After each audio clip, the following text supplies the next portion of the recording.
Hello and welcome back to British English with me, Ali.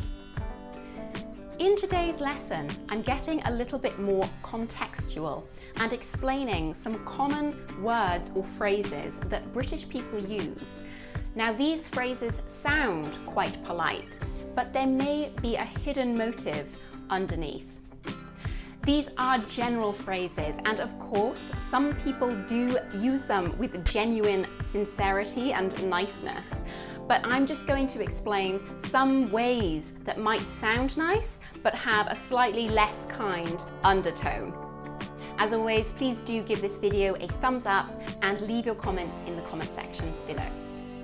Let's get started.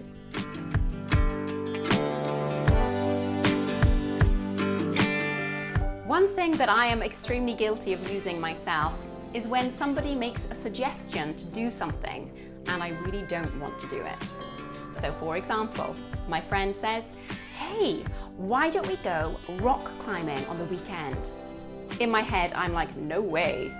But outside, I want to show courtesy to my friend for their suggestion. And I would say, yeah, we could do.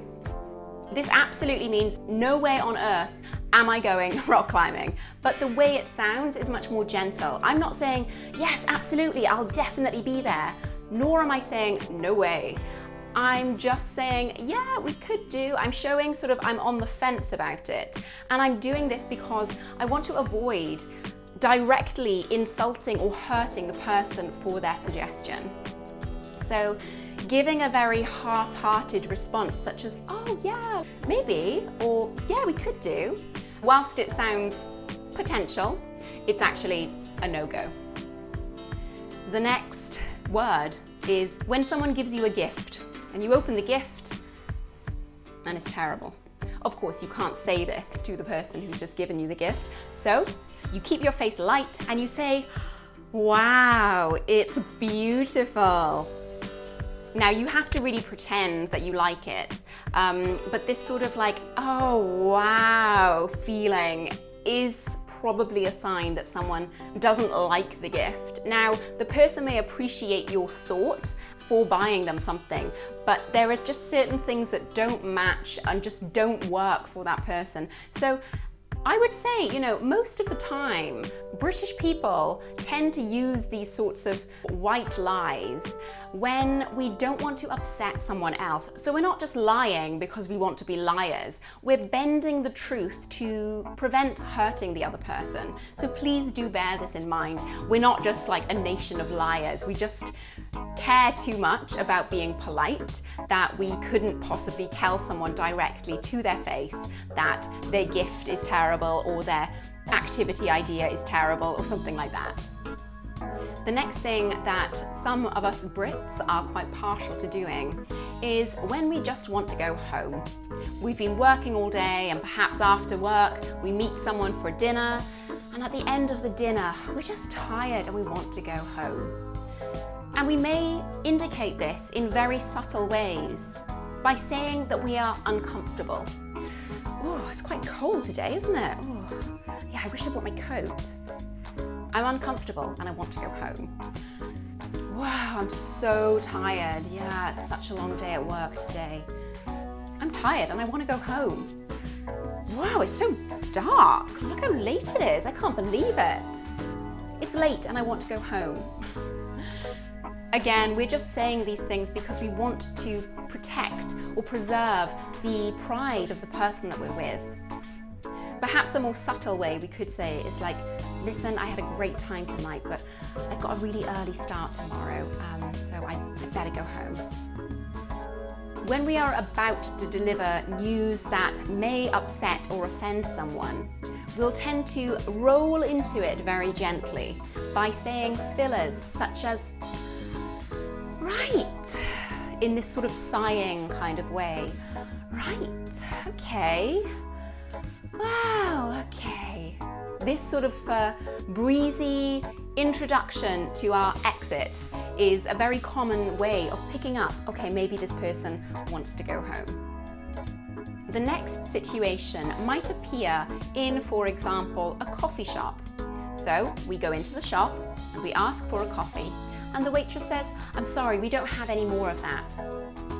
We're quite surprised because this is a coffee shop and we are expecting this particular type of coffee. So we might say, oh, okay, yeah, don't worry about it. Don't worry about it. We don't say don't worry about it. Don't worry about it.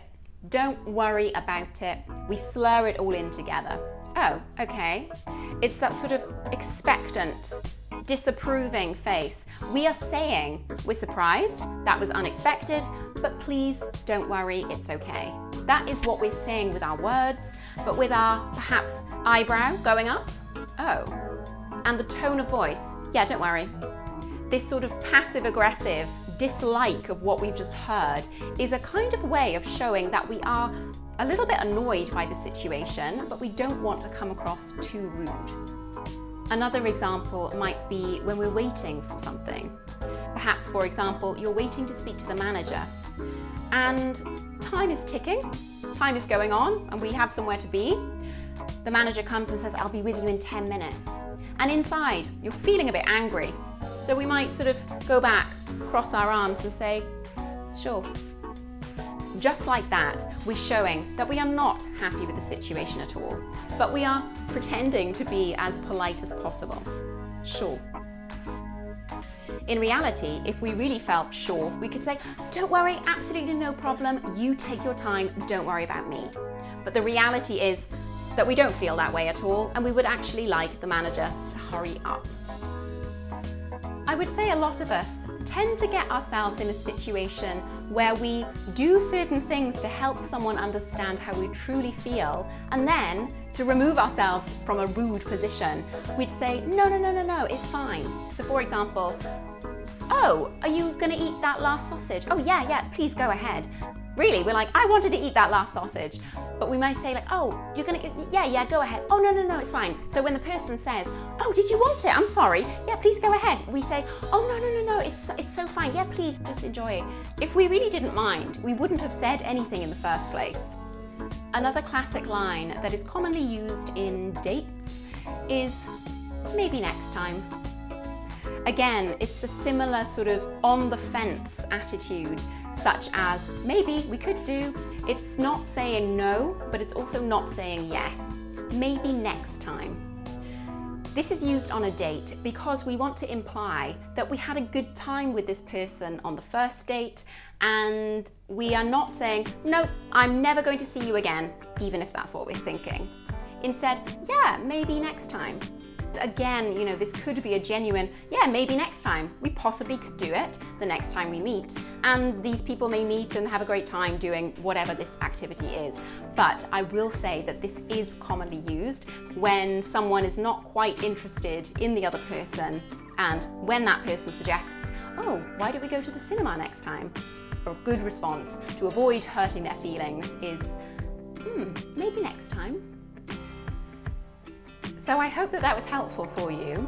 Just in a nutshell, I would say that a lot of the things that we say are most certainly to protect the pride or the feelings of the person that we're communicating with. And similarly, a lot of the ways that we express our truth is probably in the intonation or in our body language. So obviously the difference between sure or sure, this can give some hints as to how we're really feeling. As I said at the start of this video, of course, some of us really do just say, "Sure, please take your time and do this." And similarly, maybe you will give someone a gift and they'll go, "Wow, beautiful," and really feel that it is beautiful. So it is about judging the situation and not taking it to heart if something is said, but perhaps not genuinely meant. Thank you so much for watching this video, and until next time, bye-bye.